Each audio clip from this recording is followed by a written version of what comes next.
All right, let's break down the markets, see what the dollar did. Dollar is nowhere. I'm hoping that does reject. I am short the US dollar, Japanese yen. I'm actually up right now. I went short this type, just shy of this type 2, because right here, when we broke above it, I was red right here. So we're flirting with my position being red and green. I want that to actually reject and come on down, Bob Barker style. TikTok says I should encourage more viewers to share. When you guys do share, that's what pushes the algorithms. So that's a huge help if people do. Bitcoin itself, if we ever get there, one day. There we go. Like I said, Bitcoin covered a little bit earlier. Bouncing at this zone still right now in a trend down. So we need to break that first. I wouldn't really consider that broken, honestly, until we got above 98. Getting above 98, we can at least call this a horizontal pattern, and we're probably just going to hang out for a bit. But until we at least even have that conversation, right now, still very much short term, trending down. After a push up, though, not bad for Bitcoin. Bitcoin can settle down. When the Ford Kuga started catching fire on highways, that was pure chance back in 2017. Litecoin Bitcoin chart. Are you shorting that as a pair? What country are you in? Tala says, I'm investing $950 tomorrow morning into a random stock. Heck yeah. That's how you do things.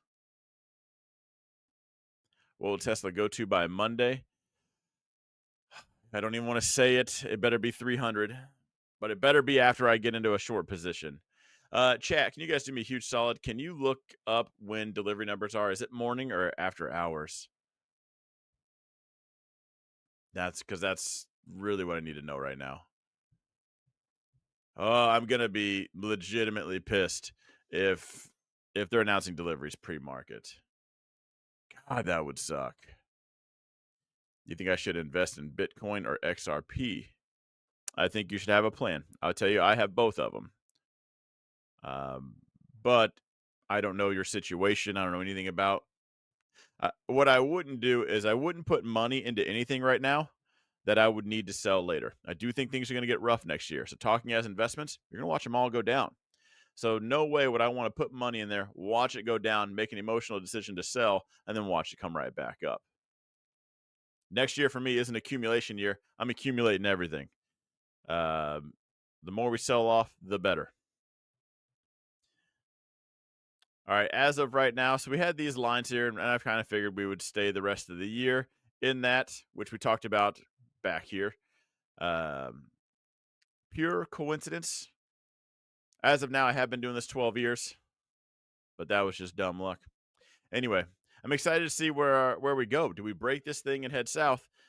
As of right, I don't know if I would call that a crash just yet. The crash I'm speaking of. Maybe we're getting a head start. Maybe March. If I'm wrong on March, and it is now, like we'll still be there's still an opportunity. We just didn't catch the absolute peak. Tesla announcement likely before the open. God dang.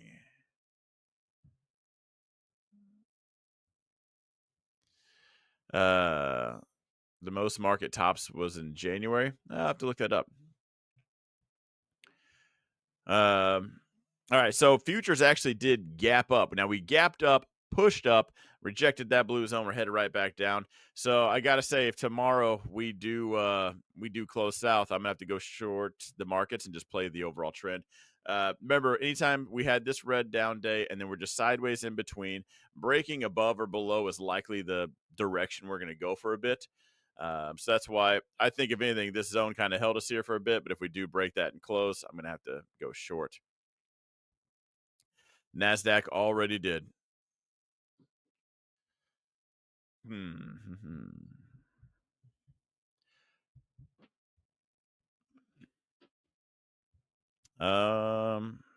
Gosh.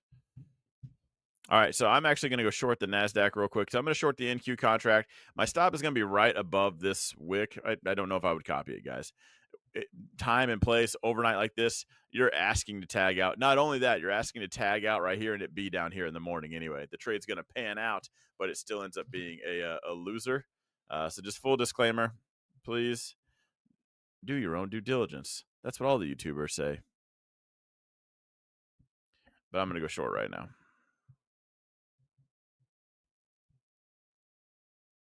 I don't know what's taking everything so long. In your opinion, will the production report be good or bad? I heard both. I'm thinking bad.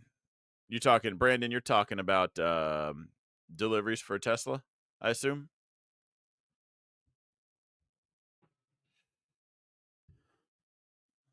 Give me 1 second, guys. So in QH25.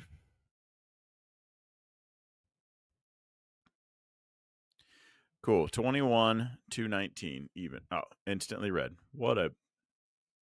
Anyway, I'm short this. My stop is right above that wick. If we're at this blue zone tomorrow, I would just put, honestly, if we drop even below this red wick, I'll put my stop in the green and just kind of let it pan out.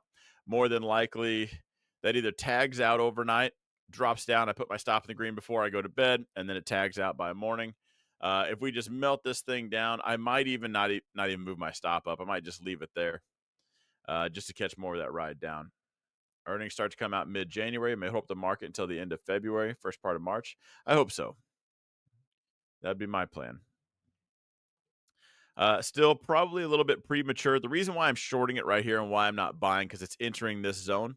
We already bounced out of that zone. We made it up to another lower high and right back down again. Each time you keep checking that zone, it's like just kicking a door, but you just don't have the leg power. Eventually, you're going to kick that door in, right? You're gonna get in.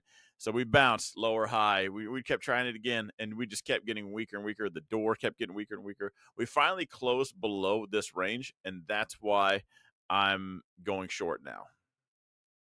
Just because, like I told you guys, directionally, once we close, that's more than likely where we're headed. So that's why I took the short play. Which stock is it? This is actual NASDAQ. So if you trade the futures, this is what drives the order flow into a ticker like QQQ. QQQ is just an ETF. So tomorrow morning, like that'll actually open up a little bit down. If we're to open up right now. The man, the myth, the legend. How's it going? I just found out I got some free Bitcoin from Robinhood. Everybody was hating on Robinhood. Did your broker ever give you Bitcoin?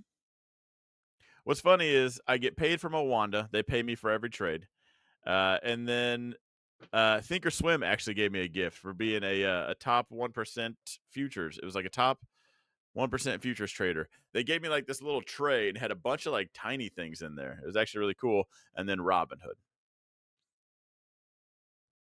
Not TradeStation. TradeStation's never mailed me anything. Let's see. Grandpa Dow still hanging out. Let's see what the Russell's doing. Ooh, Russell actually looked the weakest a while back. I'm surprised to see that actually holding on as well as it is. I thought for sure we were breaking and going down. How much percentage cash is smart to hold on your portfolio? 20%? It's up to you, I guess. It really depends. It's not so much how much cash do you have, but where are your other positions at? Your cash is doing nothing but going down with inflation. But you want to be able to buy the dip. You want to be able to still buy things, accumulate. You certainly don't want to be in any margin calls. So that really is, I wouldn't focus on the cash number. I would focus on my other positions, I think. Now, mine's about half. Mine's about half just because of what I do while trading. That's just kind of where my emotional level's at. And then I take the other half and I sell cash secured puts. So all my money's still being used, but while the cash is sitting there, I like to just make money while it's sitting there. Otherwise, I would just put it in a bank. The margin is my cash. Marge has all my money in her purse.